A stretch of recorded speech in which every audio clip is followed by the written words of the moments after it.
Mm-hmm. And then some.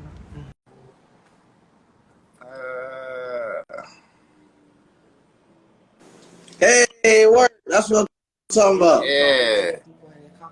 Yo, Rob, what up? Chill out, what up, what up? I'm just fucking around, fellas, doing a little something diferente, muy diferente. I'm chilling here with my man, Mike Patterson. We just vibing on something different, y'all. Talking about, I got a really interesting topic for y'all today. Managers, promoters, and politics within the sport of boxing, okay?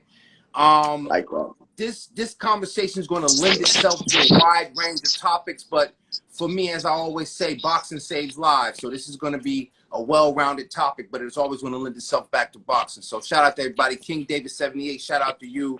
Mike, David the Great is on the line. Thanks to that's my boy, man. See? We go back. After the first promoter I actually got to work with, and I actually enjoy it, man. I love David, man. I appreciate you. Bring him out. Bring him out. Oh yeah, he the truth. He's the truth. I wouldn't vouch if it wasn't. Shout out to my man, Civilian Big Brizzy, out in Long Island. Salute. Oh, he on the East Coast too. Yeah. Up, Info Joe and the Familia, Puff Pastries, Wagwan them.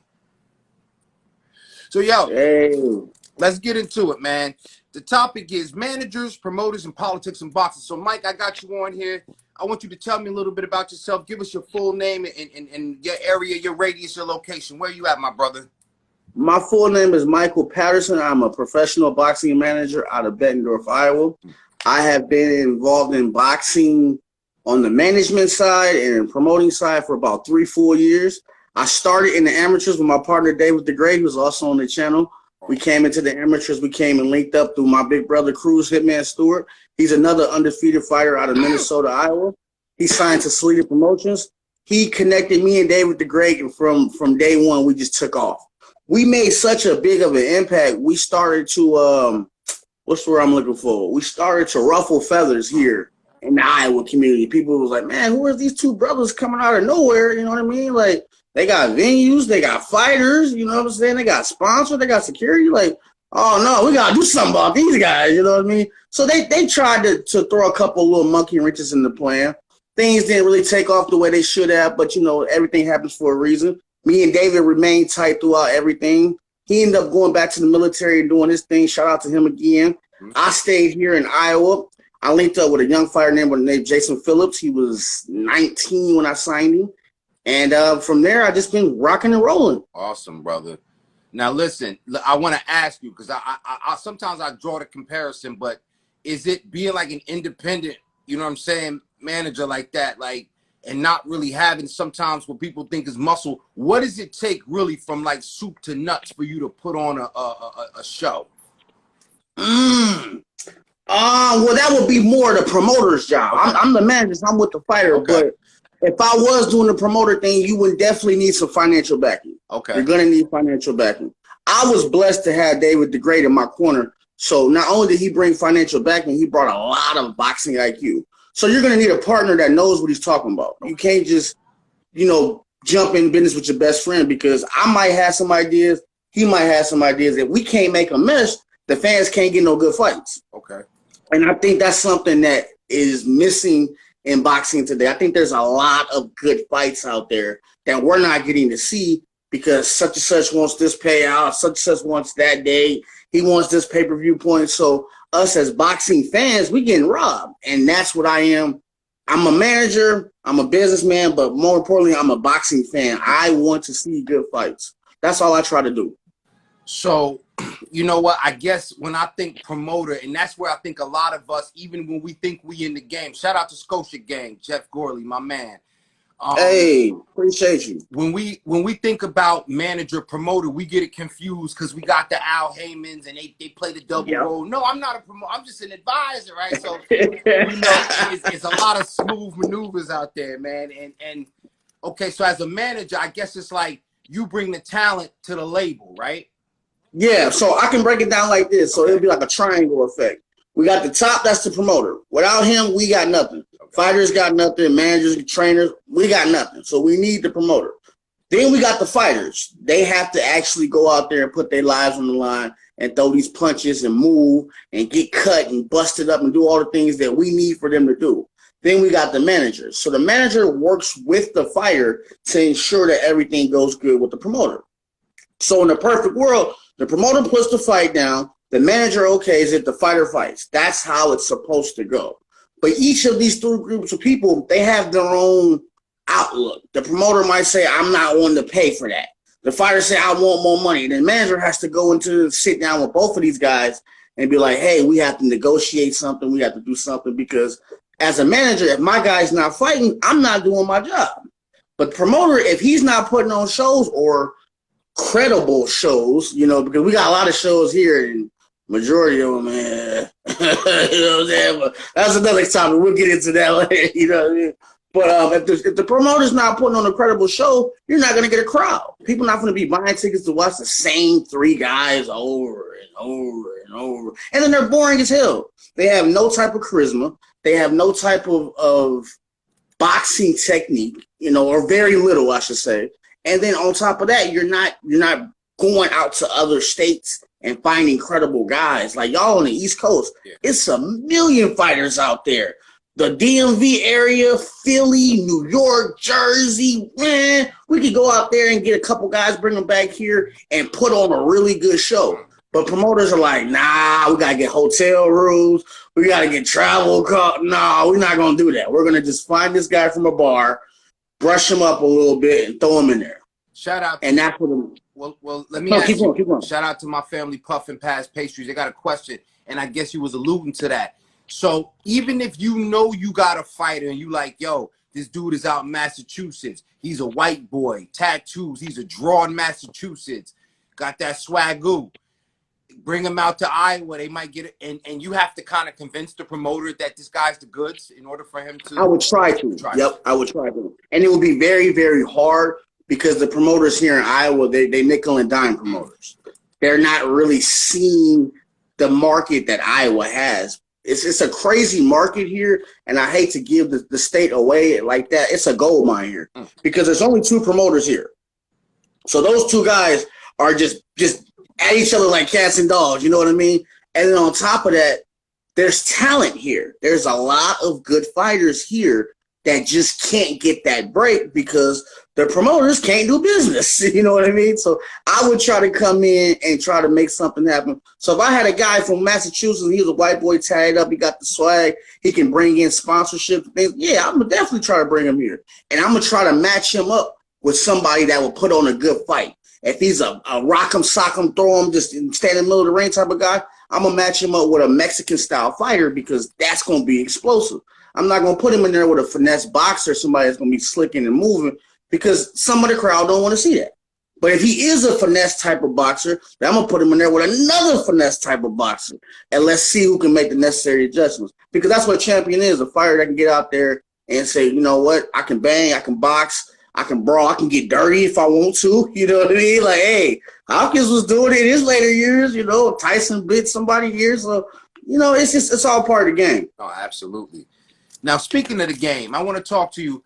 How'd you get into the game? First, a little bit personally, you know, what was your interest in boxing? And then professionally, I know you spoke a bit about that, but talk about personally. How'd you jump into the game?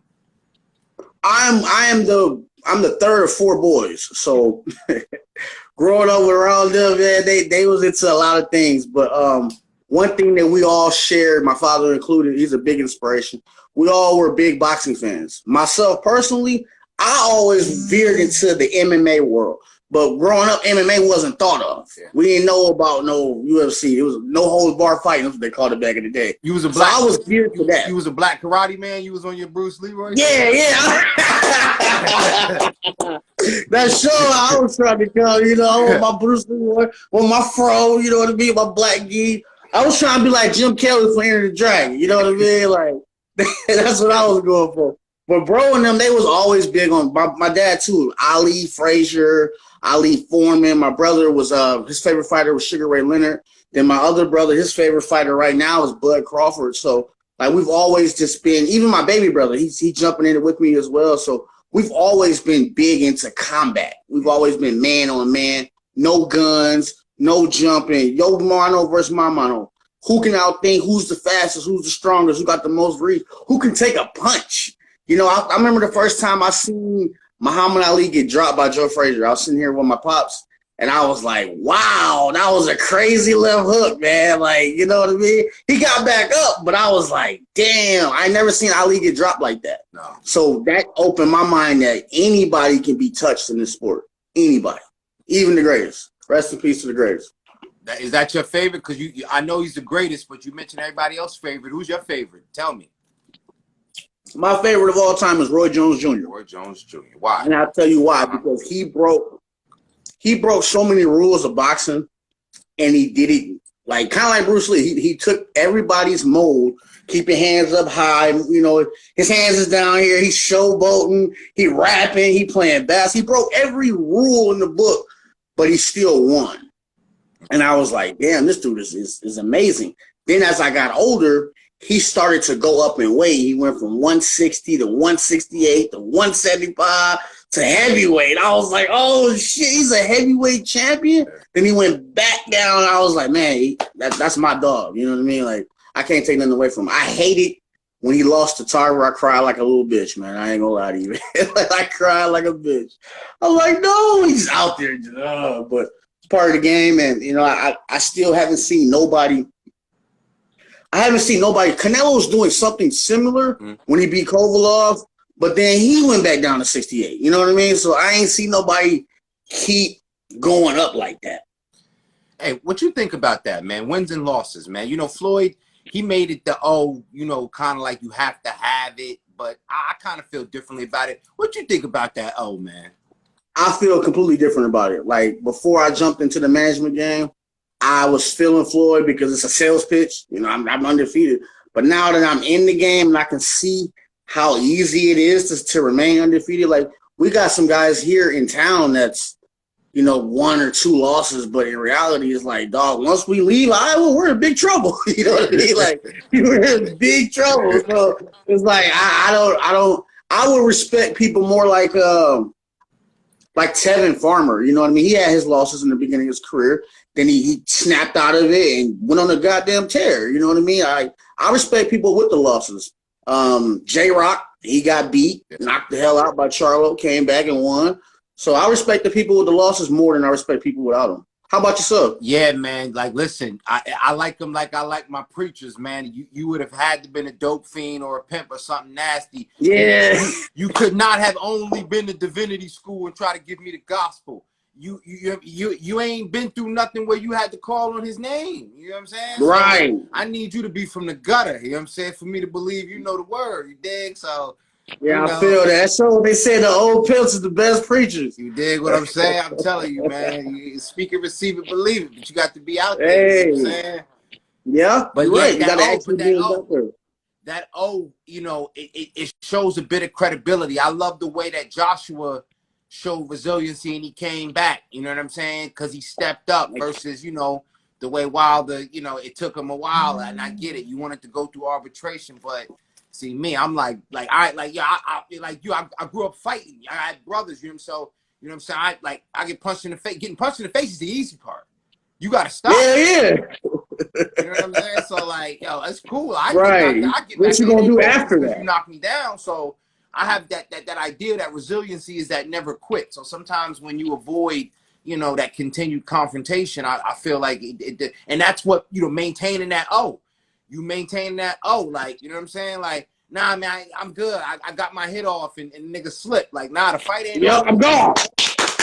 I'm gone. Like, yep. That's what they be on. That's what they be on. Like, damn, you gonna snake me? Like, yeah, I feel that. The resiliency, I definitely feel that. Joshua was a good example too, man. That's how I know you know your boxing, because Joshua got beat in America, first loss ever, knockout loss to a guy that he was supposed to beat. Yeah. You know, a loss like that could scramble a man. Look at Deontay. He lost to Tyson Fury, who was an elite heavyweight. And he came up with 1,000,001 different excuses. My suit.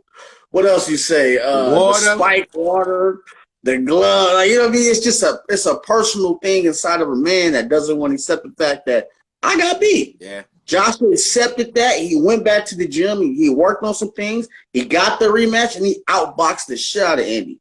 And I definitely take my head off to that. That's a good example. Very good example. Yeah, man. And so, listen, like, let's talk a little bit about your experiences. Like you know, we spoke before about maybe having to convince a promoter, you know, to accept a fighter, you know, on a card or work that out. But like, let's talk about the real nitty gritty, because it was an article with Charles Conway. He's talking about, you know, somebody told him to throw the fight, and it was a miscalculation because when the numbers was what it was, he would have made more money. Like we said, instead of ducking it, he would have made more money just fighting on, right? So he lost on the bread, fucked over his half brother bag, you know what I'm saying? All kinds of bullshit. Like, yo, now everybody broke. Like, yo, how real is that shit, man? Like, is the truth really stranger than fiction? Hell yeah, that shit is real. Like, I haven't personally dealt with that type of a situation to where I got 2 offers on the line and this dude talking about this number, this dude talking about that number, and I gotta tell my client. But I believe it. I definitely believe it, because ultimately the question comes down to is, do you think you can beat this guy? That's what it really comes down to. So if the fighter is, you know, we do everything in percentages. So if the fighter is 70-30, he gonna take the fight because it's only 30% chance of him losing.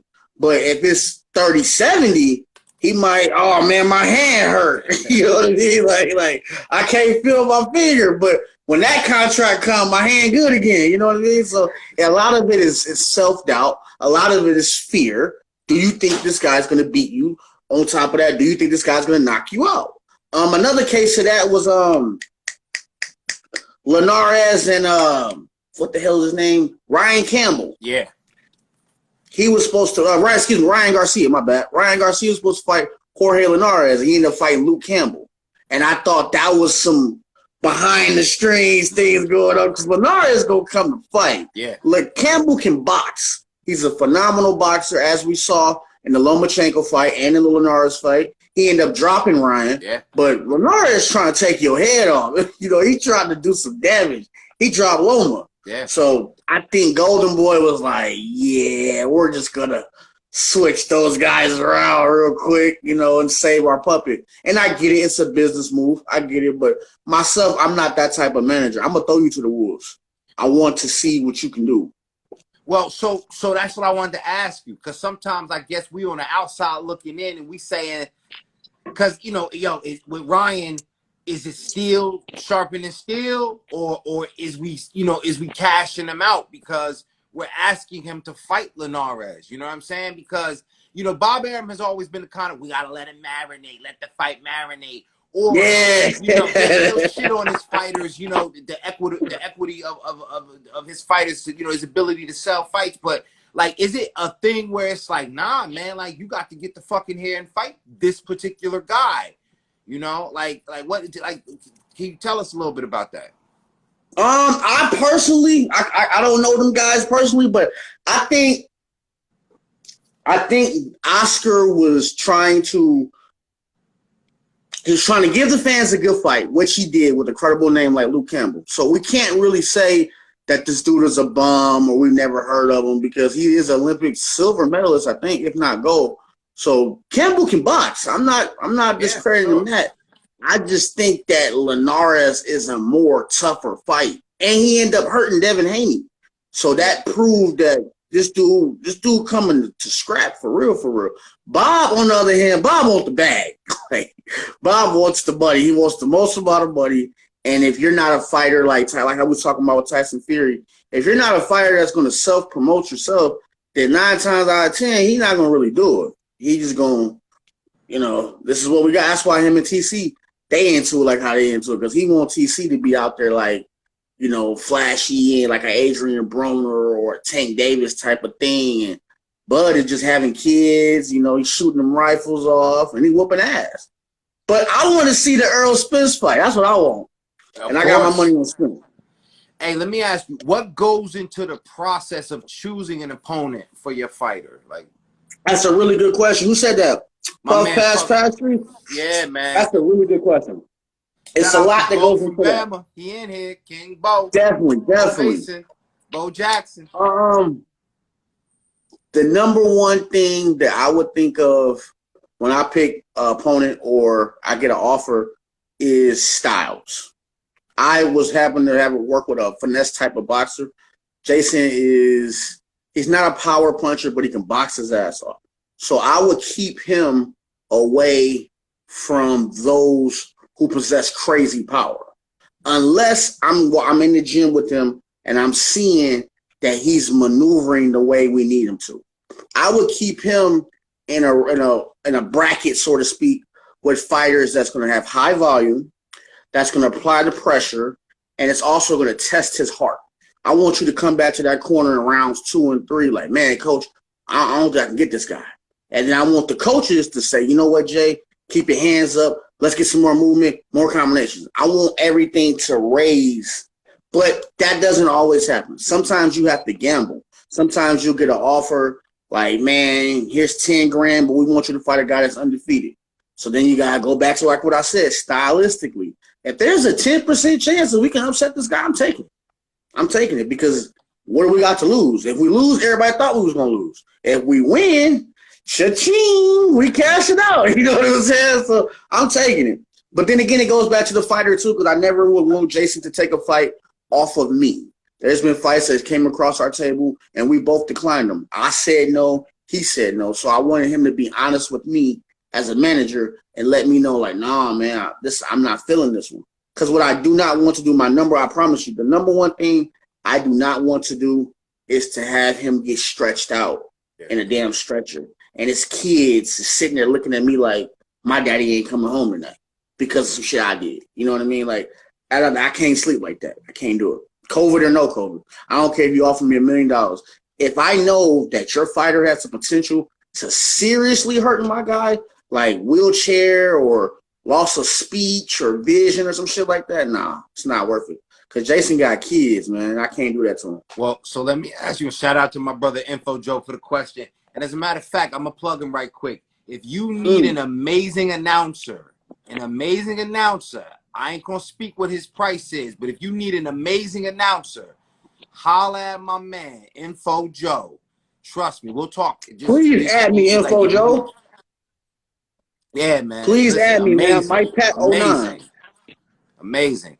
But yo, so let me ask you, if you saw a situation, because I'm like we banter on different levels. We got this thing we call fantastic lies, right? Okay. About finesse. I gotta ask you something. Yeah. Because you attached to Jason. Shout out to Jason. You know what I'm saying? You wouldn't. Yeah. Shout out to my client Jason Phillips, man. I appreciate you, dog. Shout out to Jason Phillips. But listen, I'm not saying that you have a fighter, but Mike, do you see yourself in a situation where you got a fighter and you like, yo, man, I'm cool, but we ain't that cool. They came to me and said a 50 burger, you understand, and fly him out to Texas to fight some Mexican down near the border. And he ain't Jason, but you know him. Okay, a different fighter. They said, Mr. Patterson, you know, we got 50,000. Now we talking about that grease. We talking about managers, the politics. I'm just saying, like, yo, have you ever or would you? Because I'm telling you, that's why I ain't in boxing. It's a lot of shit. It's a lot of businesses they don't have my black ass in. Because I ain't for that shit. You dig what I'm saying? I feel you. I so feel you. But tell me, bro, would you or could you? If the cat from Mexican and my new fighter, if they styles match up, and that's a 10% chance, yeah, I'll do it. Yeah. I'll definitely do it. Hell yeah, I'll do it. Yeah. But if they don't, and it's just a complete, like, ain't no way in the hell we beating this nigga. You know what I'm saying? Yeah. I will go to the fighter and I'll be like, look, how are your finances? Is your bills caught up?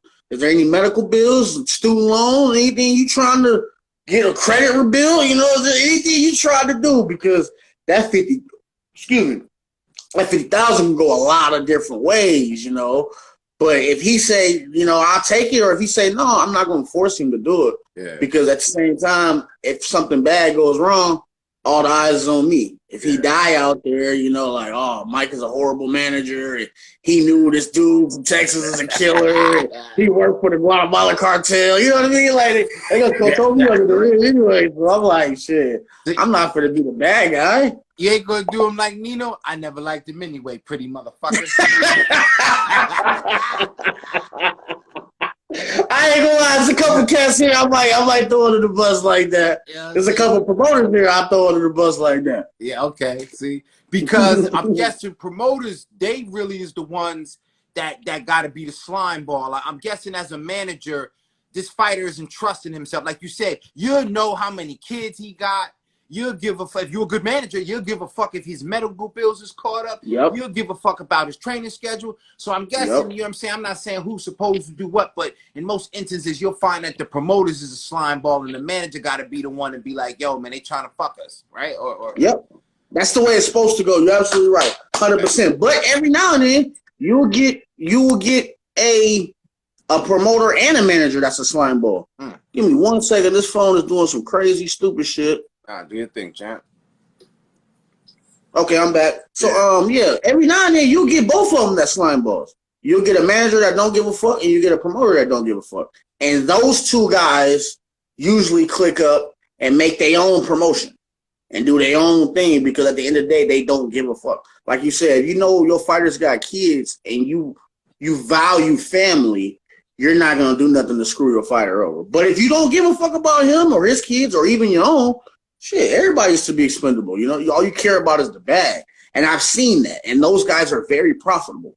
They have a lot of money. They driving around in nice Bugattis and Maserati cars. They taking all kind of vacations. But to me, how do you sleep at night knowing what you did? You know, how do you wake up and brush your teeth and like look at yourself in the mirror and be like, I ain't shit. You know what I mean? Like, I can't do it. Yeah, nah, I feel you. That's like the nigga, I say this respectfully, that's just like the nigga, you know, that introduced DMX as a child to hard drugs. Like, how could you? You're a fucking... Yeah. You know what I'm saying? That's like, a good one. You're an unconscionable fucking person that you take advantage of this kid or this young adult that's thinking he gonna create an opportunity. We're like, yo, so this boxing saves lives shit. A motherfucker don't think that they're gonna make $1 million, but they think they can make a couple thousand. And so they're willing to take certain risks for that. You know what I mean? And so for just a promoter to be so sleazy, man, you know, and that's why I always related to the music industry, you know? It's first cousins. Yeah, see? Like I am with you. Yep, first cousins. That's a good point. There's so many variables that's in both industries that it's the same thing. Just like in the rap game. You can get a promoter that knows his rapper is in some shit with another crew and still throw the show anyway. No security, no none of that. It's like, dog, you know I'm beefing with these niggas, but they up in here? Yeah. And they pulled up too. Yeah. Everything got switches. You know what I'm saying? Like, they ready for war. Did some shit pop off, and it's like, oh, well, he knew what the risk was. Nah. Well, you know, listen, man, I definitely, I hate that is a part of the game, man. And I hope that fighters, you know, as they go along, they can meet good management. Anybody watching this live, or anybody that'll watch this when I put this on YouTube, man, if you in the motherfucking Iowa area, you in the Midwest, you need to holler at Mike. He gonna take care of you. You know what I'm saying? For sure. Don't be thinking the motherfucker going, you know what I'm saying, be paying your bills and be paying your child support for you. You know what I'm saying? And pay for Plan B pills for your ass. You can't be out here living like that, you dig? You got to be dedicated to the craft. You know what? Make some noise for that. Like he said, Plan B pills. Hell no. You showing up at the gym, nigga. Like, oh yeah, you know that's Jody. Hey man, that's Jody, man.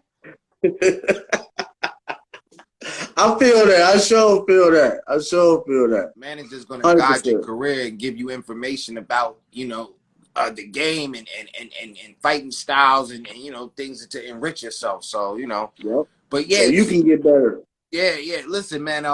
Let's talk a little bit about. I want to go over 2 current events going on, and then we're gonna wrap this up, man. Talking about politics. Plant and Canelo's finally done, right? Yeah. That's deep. That's deep. You heard some of the previous negotiations or whatever they were saying that my man Cinnamon wanted fucking shit. Hold up.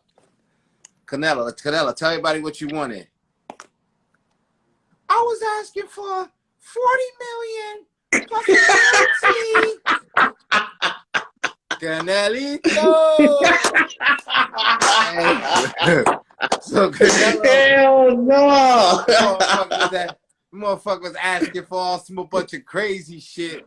And Caleb Plant out here just trying to live like my brother lived. Like yo. Yeah, he just wanted to be cool. You know what I'm saying? So, you know, what you think, though, man? That's gonna be a good fight. Yeah, it's gonna be a good fight. Canelo gonna win though. And I'm a Caleb Plant fan. I'm a Caleb Plant fan. I love Caleb Plant. He's a finesse ass white boy. That's something we don't see a lot of. We don't have a lot of white boys. No, not no racial shit, but not a lot of white fighters that can move like he can. I think Fury might be the only one. Absolutely. Like, so it's like some the shit that he do. But then again, I think Benavidez would have been the better of the fight. I think David and Canelo would be a more exciting fight. And I think David, of all of the 68-pounders or 60-pounders, he's the one that will give Canelo the most work. Like, Canelo going to blow past Canelo. He doesn't have the power to keep me. I mean, I've been up to 75. And then I fought Kovalov, was boxing the shit out of, like, my ex-partner G5, we was going back and forth about this.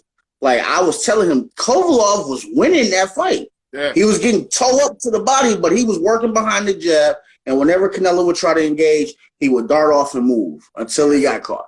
And then it was over with. But yeah, that's going to be a really good fight. It's going to be a really good fight. I respect Caleb for taking that. Absolutely. I respect him.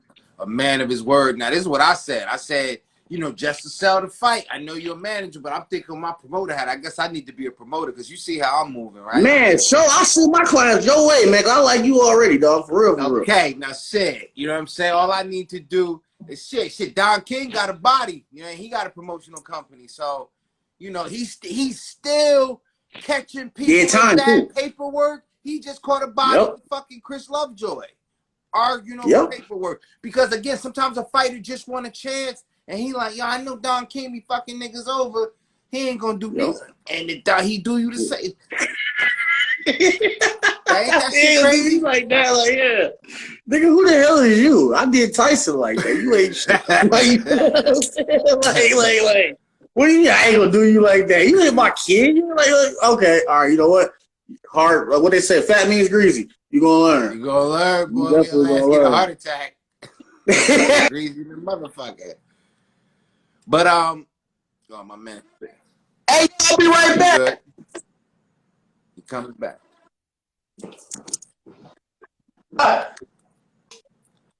He coming right back, going on the intermission.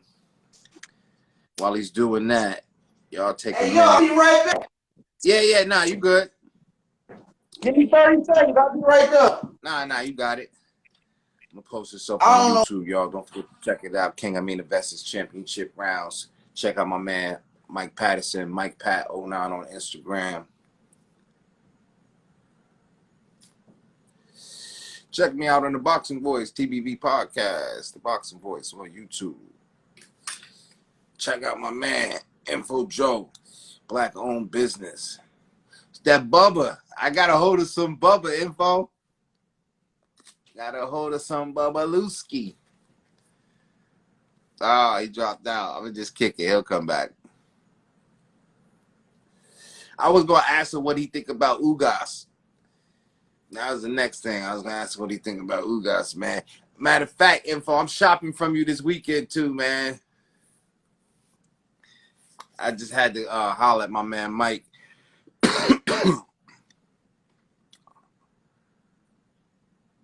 Oh, man, Lawrence, Kansas. You dig? Shout out to Animal Kingdom Boxing. Shit, man. I'm a fan of you, too, man. I'm a fan of anybody that breathes this shit the way we do, man.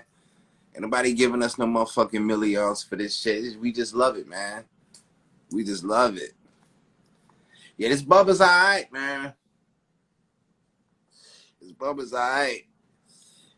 So, yeah, man, that was Mike Patterson. If he come back, that'd be cool. If not, y'all check him out on Instagram. You're in the Midwest in the Iowa area. He's a manager out there. Get you some good fights. Y'all also go check out Puff Puff Pastries, man.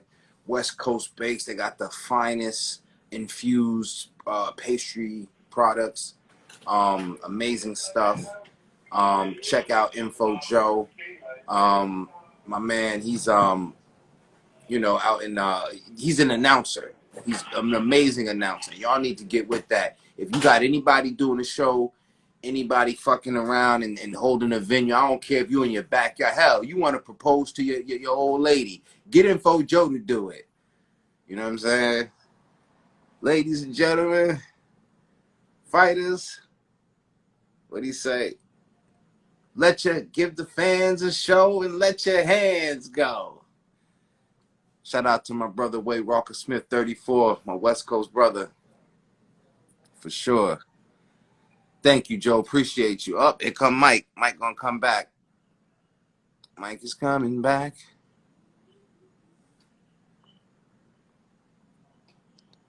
Mike's coming back in his BIEIN. Just like that, I'm back. Go. Appreciate it, man. Appreciate you. Baby, come back and you can give it all to me. You know what I'm saying? Hey, y'all East Coast cats was hilarious, but I gotta take a trip out there, man. I definitely gotta get out there. I would kill me anyway. Fuck this place. Man, listen, you come out here, man. Listen, King Amin of Essex, man. I could take you through the hills, the suburbs, the rolling, sprawling, you know what I'm saying, areas. I take you through the shit and everywhere in between. Because New Jersey is so densely populated, it's almost every type of community. You know what I'm saying? That's what I'm talking about. Y'all got Magic City out there too, right? Nah, man. They actually, the strip clubs out here is whack now. You can't, it ain't like it was, man. But speaking of this area, man, Sac Passe, Mabolet, all my Haitians, man. Yo, it's a large Haitian population on the East Coast, Massachusetts, New Jersey, New York, Connecticut. It's a lot of thing going on in their nation right now with the earthquake, man. So shout out to y'all, man. Yeah, big shout out to y'all, man. Y'all keep y'all heads up and contact y'all people, man. Y'all family back home. If you can, just reach out to somebody some type of way. Yeah, man. But y'all, let me rap with you right quick about that Ugas Pacquiao. We got him some more politics. A lot of people thought Earl was bullshitting about the eye, right? You know, but what you think, man? What you think? Both and that threw me off, man. I'm a Hopkins fan, like because he come from the old era where fighters used to really fight. But the shit that nigga was talking about, I'm like, this motherfucker just had a crazy ass car. Y'all seen the car? Like the fact that Spencer's breathing is nothing short of a miracle. Danny. And he fought Danny. You know what I mean? Like, look, come on, man. He's supposed to be dead. Let me run this angle. Hey, yo, Heat 78, we got you. We doing predictions for tomorrow. We on that now. But look, let me run this angle because I'm sleazy, man. I'm a sleazy ass nook nigga at the end of the day. I'm a respectable gentleman. But you know what I'm saying? I'm from Roseville Live in Second Ave, nigga. I don't got no balls. But look, I feel like, what if the politics of it, they said, Earl, man, we love you, man, but you got to get your ass out there. You got to fight Danny. Like, we know it was supposed to happen in January, remember? And he could not. Suppose that eye was already damaged. You know what I'm saying? Suppose the politics and the finagling of this sport pushed him to fight when he was already. We don't know that. So how dare we fucking question that this was even a fucking issue? I'm just saying, I ain't that kind of guy. Sleazy as I am, trust me. Right. I talk a bitch into getting on the track and selling that, get that money, man. So, you know, take a bag, shorty. And that's what I'm saying. How you gonna fake a detached retina? Who the fuck's gonna fake that? Like, people's tripping, man. Of all things, we only got two eyes now, so one of them is gone. Like, what you want me to do then? Back to what we were talking about earlier. Spence got kids, so let's say he do fight Pacquiao. Let's say he win. Big whoop. He make a lot of money, but then you can't watch your daughter graduate or can't watch her get married because she's walking from this side of the aisle, and you got to tap somebody like Charlo. Hey, what color my daughter dressing on? Man, it's not worth it. Nah, man, it's not worth it. Then driving. Imagine if he's blind on this side. He just nah. Yo, niggas got a problem with him. Which side they gonna snuff him from? You dig? Oh, he blind on that left side. So look, you go talk to him real quick, and then I'll come like, you know what I'm saying? Like, yeah, like that. You know what I'm saying? Like, that's how that shit happen. Vulnerability, man. Sure is. You ain't never lied. Oh, Earl Spears got knocked out in the club. Yeah, on his blind side. You know what I'm saying? I want all the glory. I'm going out like Greg the Barbershop. He the first nigga knocked out Suge. Greg the Barbershop. Shout out to Greg the Barbershop. Now that's history for me. I didn't even know that. Suge been knocked out. Yeah, Greg the Barber. Greg the Barber knocked his ass out on Melrose, man. Yeah, man. Look it up, man. But yo, that's history in there, right? You're the Danish Ugas, my Cubano hermanos, right? What do you think of this fight? I got my predictions on it, but what do you think of this fight? I like it. I like the fact that Al was able to find a credible opponent, because that was one of the issues with the Canelo and Plant negotiation. They said if Plant can't fight, COVID, injury, this, that, and the third, Canelo wanted the same amount of pay for another fighter. So the question is, who will we swap him out with to still give the fans a good fight? Being that they put Ugas in there, I like that for one. Ugas he's a good fighter. He's only lost, in my opinion, really to Sean Porter, and that was a hell of a fight. And then he had a belt. So it was like they did a good job with matchmaking on that one. They found a really good, credible guy, a hungry young fighter. So if Pacquiao beats him, it ain't like he just got a tomato can or what they call them, bums. You know what I mean? Yeah, pie. You know, a pie. He definitely ate that. He just fought, and he might upset Pac-Man. For real, for real. Hey yo, so Mike, this is what I'm saying. We thinking alike, because this is what I said, and it's not riding the fence. This is like probabilities. I like statistics. I ain't good at math, but there's two things I can do, man. I can count the shit out some motherfucking money, man, and I can play the odds. You dig? Hey. I like your stuff. I'm thinking this fight is truly a 50-50 fight, because Ugas has the ability. I'm not going to mention VADA testing. I don't know nothing about that. I'm not going to put that cloud over there. Oh, yeah. They love to say that. You know what I'm saying? But Ugas has the ability to outbox Pacquiao and hurt him with some good shots that Pacquiao might have a difficult time seeing coming, right? Oh, that's true. He would win by outboxing Pacquiao. But if, in fact, Pacquiao wins, Pacquiao knocking Ugas the fuck out. Pacquiao's not going 12 rounds. With those alligator arms and that speed, he's not jab, and he's walking forward, angling, pressing. Shoot shots from awkward angles, and they pop him, too. They pop him. Yep. Ask Keith Thurman. I think that's where he got that from. You know what I'm saying? He went up and that's that Pacquiao gave that shit. You know what I'm saying? And he dropped Keith with the right hook. I was like, whoa, where'd that come from? You know, but it was a nice combination. Downstairs and right at the top. It was beautiful. It was beautiful. Yo, man. So that's gonna be a great fight, man. So I'm ready for that one, man. You know, what y'all think, fans? What y'all think? Who got it? Drop some comments and see what y'all think. Yeah, man. Let us know who got it, man. Who got it, man? Because Pacquiao, you know, of course he's Pacquiao. Because, yo, I hate to, you know what I'm saying, pat myself on the back. You know what I'm saying? Like, I don't know if I'm not saying, you know, I know you're a younger guy, but I don't know if you remember, what's this piece of shit? This guy used to pat himself on the back, the fucking wrestler and shit. He used to be the Brooklyn Brawler and shit. Oh man, yeah, you going way back with me. I want to say his name was a British Bulldog, but I could be wrong. Nah. He was one Bulldog. Brooklyn Brawler. We had like some kind of weird Jewish name, but I say that to say because I actually picked Pacquiao over Thurman. You know what I'm saying? So you know, and I definitely got that. Yo, what's my man, you earned that one. What's my man Ray saying? Ugas chasing a moving target. Yeah, I don't doubt his IQ, but man, he got it. Yeah, I don't see yet. Yep, my man Ray got Manny winning, and his boxing IQ was up. So I might not be inclined to go. Barry Horowitz, there you go. That's why I love having fans on, man. Y'all come through, man. We appreciate y'all. Trust me, yo. Trust me. That's my brethren. Them know that. Always. Yeah, man, but always. It's gonna be an exciting fight tomorrow, man. And yo, one thing I want to ask you, the food thing, cause you get me hungry than the motherfucker. Plus, I'll be smoking. Show me, like, yo, like, where you come from, yo? Well, man, like I told you, man, I grew up around all boys, man. Say it again. I'll be wanting Chinese food for 2 months because I mostly, you know what I'm saying, I'll be on some fake ital, you know what I'm saying? But every now and again I'll stray. But yo, tell me, man, like where'd you get that rap with me about that? Tell me. I just love food, man. Like I always had a big addiction to food. Like I'm a big dude.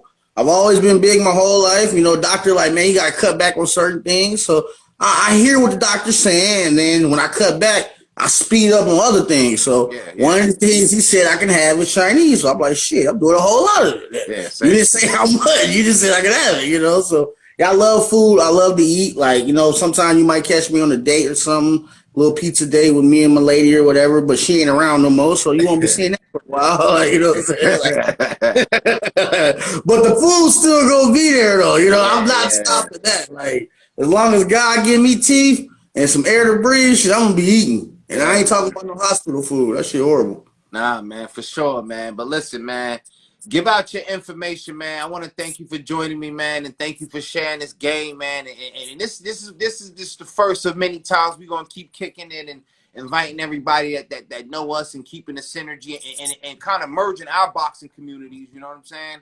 Yes. That's how we grow, man. That's the biggest thing we're missing here in Iowa. We're missing influences from other states. Sure. And it's crazy because we're neighbors to Illinois and Michigan and St. Louis.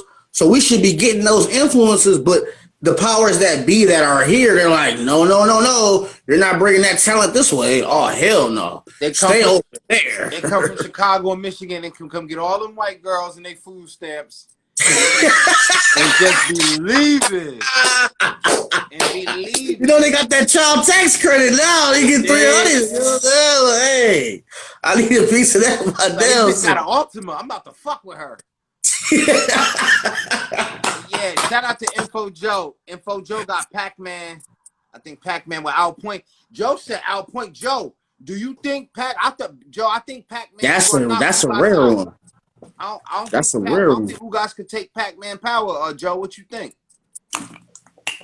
That's a really rare one. I ain't seen nobody say that one. Yeah. But it's a possibility because if he can withstand the punches, then he'll lose on points. But Pac is cracking though, and they say the power is the last thing to go. Definitely. That's the last thing to go. And he don't look like he can slow down. He still got the speed. So I'll tell you what, he ain't had no car accident. I'll tell you that.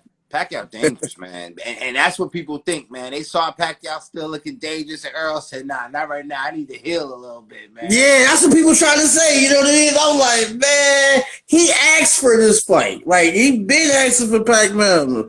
But, you know, it is what it is. I just hope he come back. I hope his eye is cool. Because there's a fighter named Michael Bisping from the UFC. Mm-hmm. He had a similar injury, and he told the doctors, he told the doctors, nah, fuck that. I'm doing what I want to do. Yeah. I'll fight who I want to fight. And he did. And now you ain't got no vision in that eye, period. Your career is over, but your life has changed. Yeah, and I don't think that outweighs the risk. Like, as long as you can see and be able to function in your everyday life, fuck boxing. You already a millionaire. You know what I mean? Like, you're undefeated. You've defended your title.